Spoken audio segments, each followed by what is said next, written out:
Hi, I'm John Greaves III, editor and publisher of the Home Gym Quarterly. The only magazine in the world is written by and for home gym owners. Our YouTube channel is all about helping you achieve your fitness goals at home with workout tips, simple do-it-yourself projects that you can use to upgrade your home gym tours, and interviews with the industry professionals who serve the home gym community. My guest today is Kummerle, a physical therapist who was on season 11 of American Ninja Warrior. We talked about her background in gymnastics and how that helped her to prepare for American Ninja Warrior, her rehab from a recent shoulder injury, and how gymnastics connected her to the legacy of her grandmother in an unexpected way. Check it out. Laura, I'm so happy to see you today. I have actually been trying to get an interview with you since I first saw your Instagram. It was years ago, and I saw you doing gymnastic stuff at home, and I was like, oh, that's really, really cool. But at the time, I was just like, well, that's one of those people that I'll never end up talking to.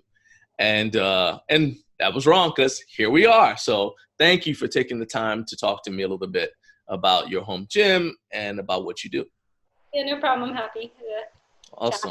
All right, so let's just jump right into this. You took a hiatus from blogging, or from your blog anyway, in 2018, but now you're using Instagram as a de facto blog.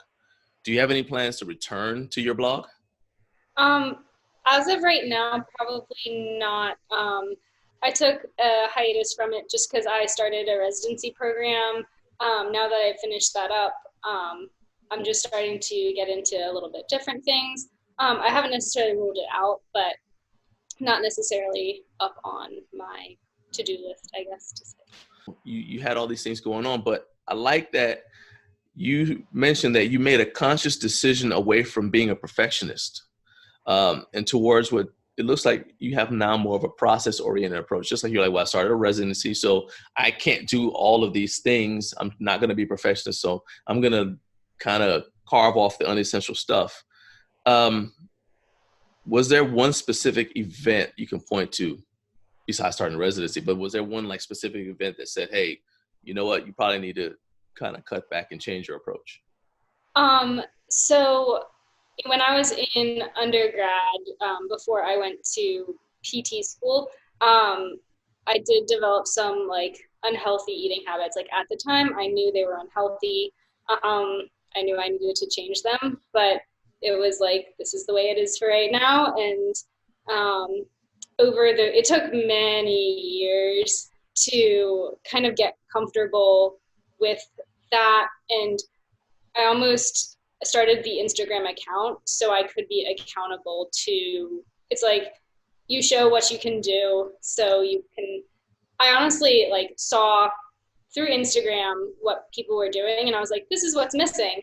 And then it was kind of another layer of accountability to create that lifestyle and really figure out, I guess, who I was and be able to share that and be a little bit more realistic and have, like, it's weird because with social media, it's like you have pressure, but it was more just like almost an accountability partner. And so that kind of just helped me. Like, it was just, this is what I just wanted to show, like, I guess, a healthy lifestyle. Okay. And in order to create that, you have to have one to some extent.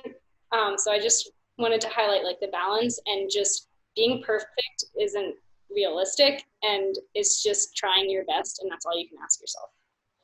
Yeah, I think a lot of people, even I, as much as I try to be authentic, I have my social media presence or image or whatever, and then I have the one that's my normal everyday one. For example, people don't realize that I am actually fairly introverted. I can do one-on-one interviews with people because I was trained to do it in school. And I can stand in front of a group of people and give a speech because I learned how to do it in the Marine Corps. But that experience is draining for me. So like after I finish that, I want to go home and be around nobody, right? And the more people that were involved in that experience, the longer I want to be at home around nobody except my family. But social media doesn't do that to me. So, I know that some people get on social media and they feel, oh, it's so toxic and it depresses them or just whatever. I mean, because I filter what I see, it doesn't really bother me. So seeing one of the things that I like about what I do is I fill my feed on purpose with not just home gym owners, but also with positive people.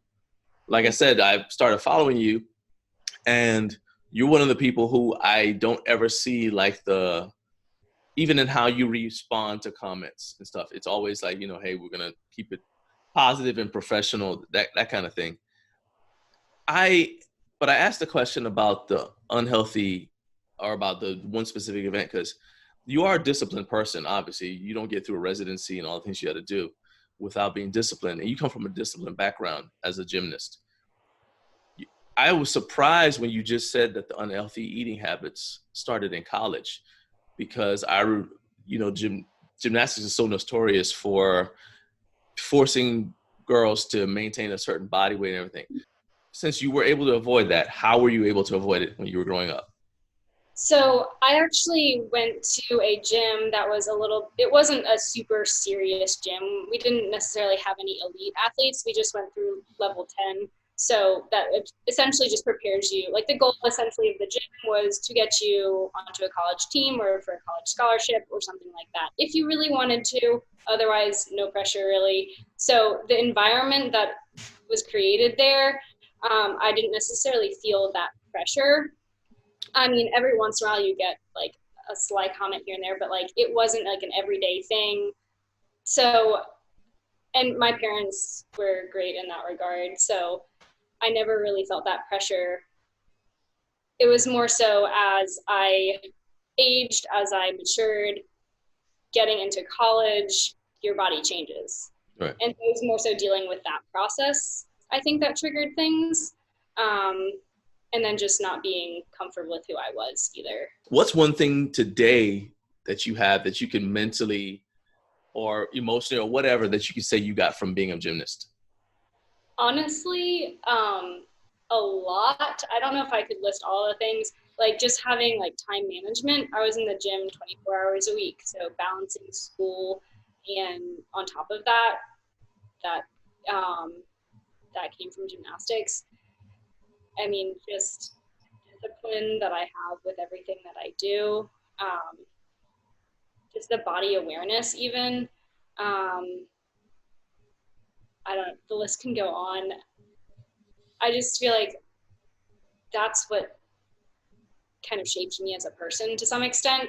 I was very into the sport. I didn't really do much outside my choice, but like that was who I was. And so getting out of that, that's kind of transitioned into what I do now.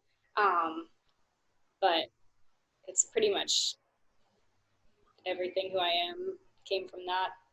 Okay. So speaking of came from that, I thought it was awesome that your grandmother did handstands. I didn't know about that until like. How did you not know that? I don't think she didn't do gymnastics. I don't know if like my mom came across that picture or something and was just like, hey, look. And I was like, this is really funny. Like, I need to do a like comparison post. But yeah, I don't know. She passed away when I was in high school. So I didn't really learn too much about her childhood or anything like that. So I just think it's cool that you just discovered that in your DNA. Do you have any other like secret athletes you don't know that you're just now finding out in your family?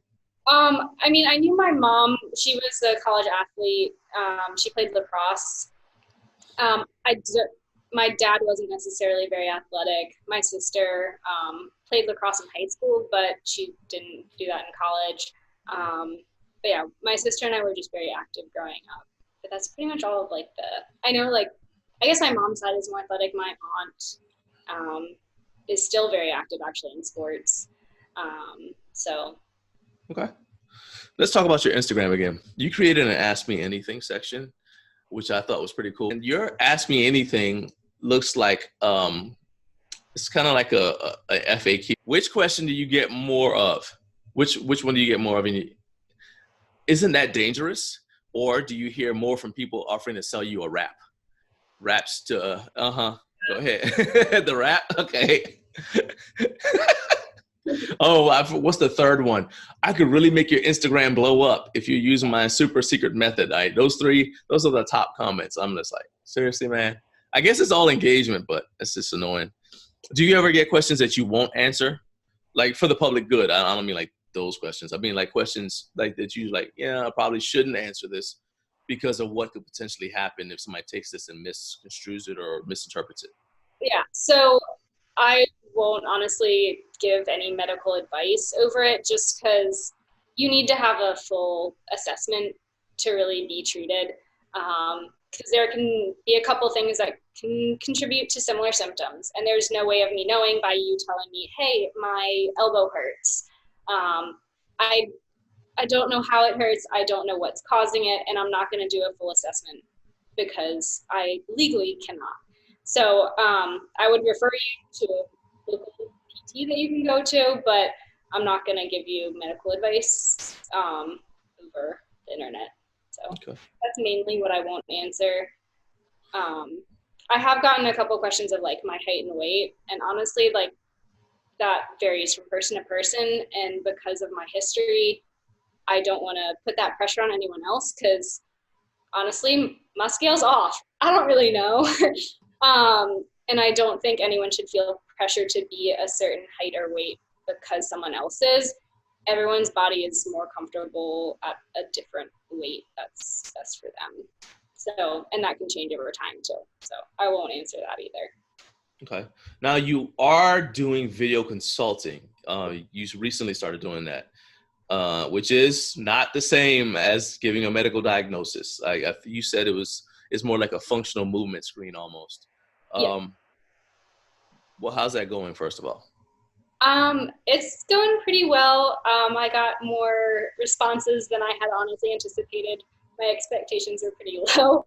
So I was pleased with how many people reached out. So I'm working on getting those set up.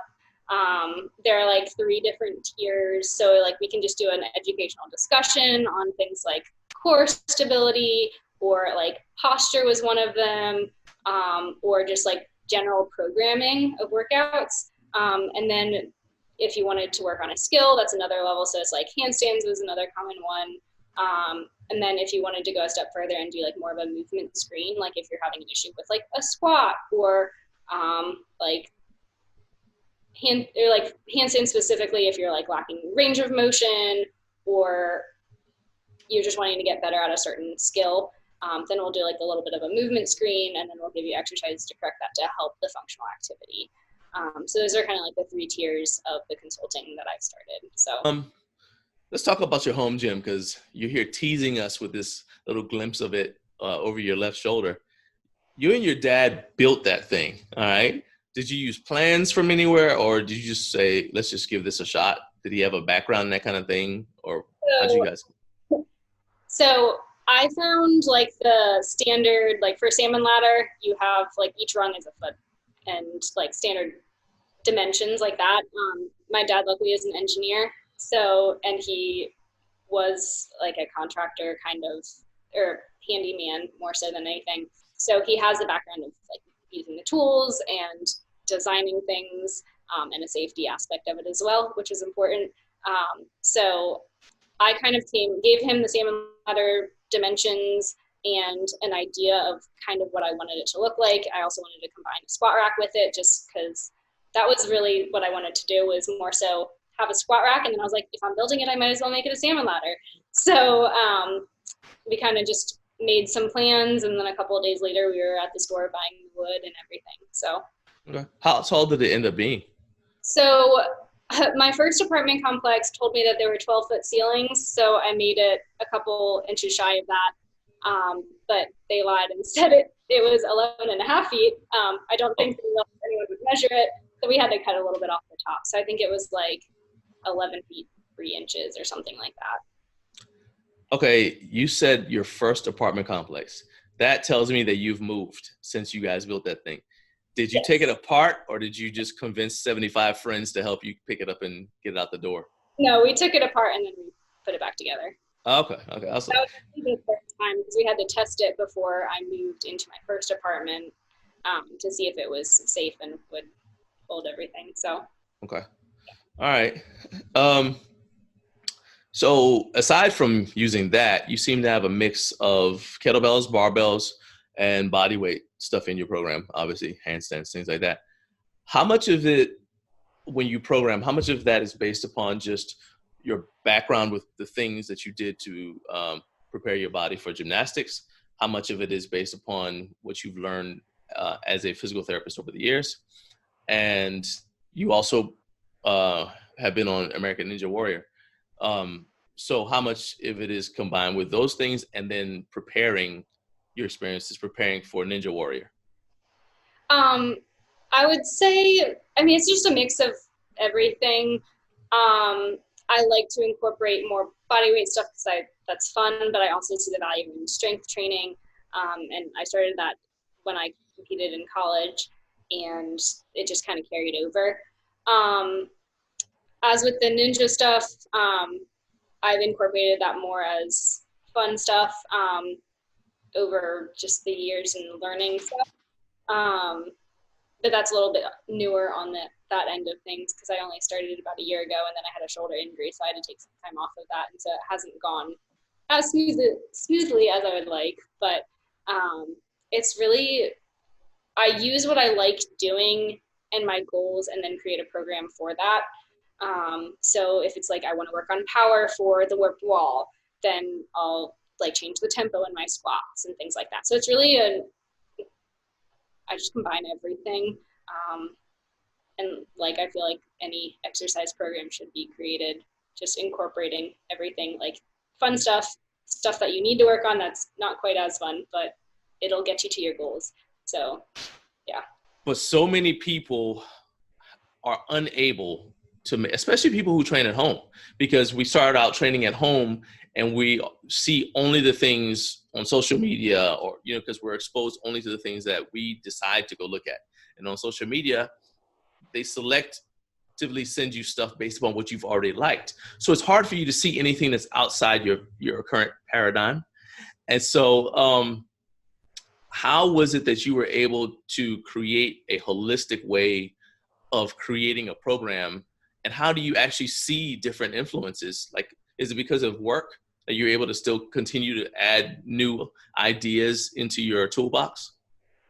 Um, to some extent, I would probably honestly, I'll just search random things online and on Instagram, and I'll find different things that I wouldn't necessarily have come up with myself, and like make a twist on it or change it in a way where I have stuff.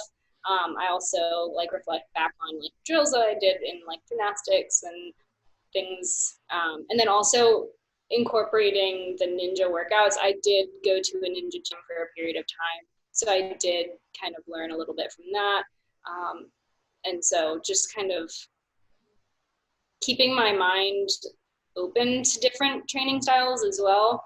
And then just staying curious, I guess. Okay, I mean, people look at the things that I'll do and they'll say, man, that's crazy, you're gonna hurt yourself. And part of what gives me the confidence to do this stuff is that I know that people did it for a long time and they didn't get hurt. It's outside our paradigm. So for example, a lot of this stuff is transverse plane stuff, and we're not used to that. We're used to everything just being frontal and sagittal, right? Because all you want to do is squat, deadlift. It's safe, no rotating, whatever.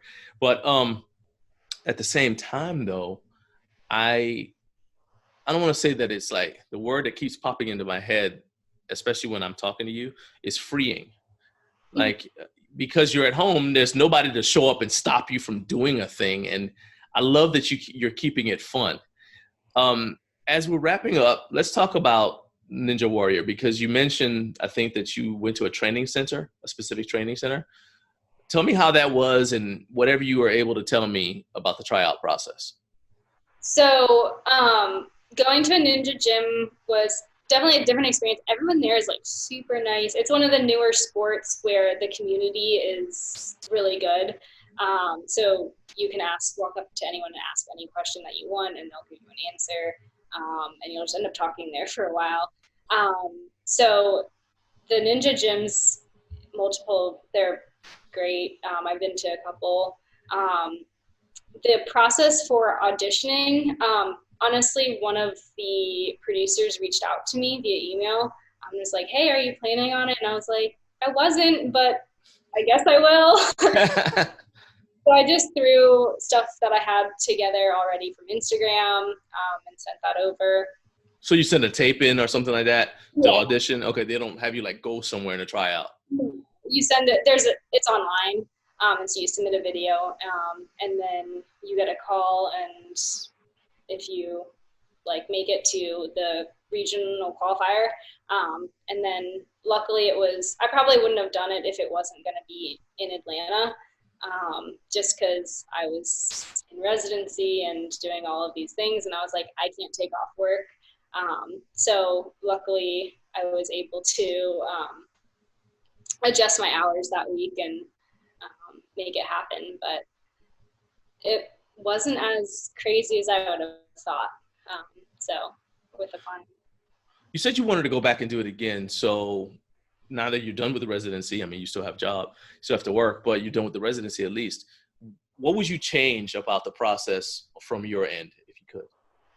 With the training for this past, or I guess it was 2019 when I did it, so season 11. I was injured through up until the season, and I actually had surgery this January.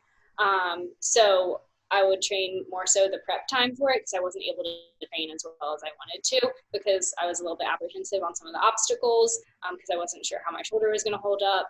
And like I rehabbed it, I was able to do some stuff, but like I would stop. I learned the point where I had to stop, and that was definitely a limiting factor in training and probably competing as well. So it would be just changing the training process and being a little bit more diligent with that and being able to train more endurance because I wasn't able to do that, things like that. So. Okay. Well, I really, really appreciate you spending time with me. It was fun just being able to pick your brain a little bit. I really hope that, maybe we can do this again at a later date. And definitely everybody needs to go follow you. So please tell everybody where they can follow you if they just want to see your training or if they want to sign up for your online consulting. Just give out all the information now. So I have my Instagram is at Paradigm of Perfection. Um, Go there and then you can find a link to my blog. I still have all of that stuff up, even though I'm not necessarily updating that. And then I also have my email there as well, which is paradigmofperfection@gmail.com. So that's how you can reach out. Awesome. Thank you so much. And thank all of you for watching this. I hope you guys enjoyed and learned a lot from this conversation I had with Laura. And if you did like it, please share this video with your friends, click like, and don't forget to subscribe. Have a great day.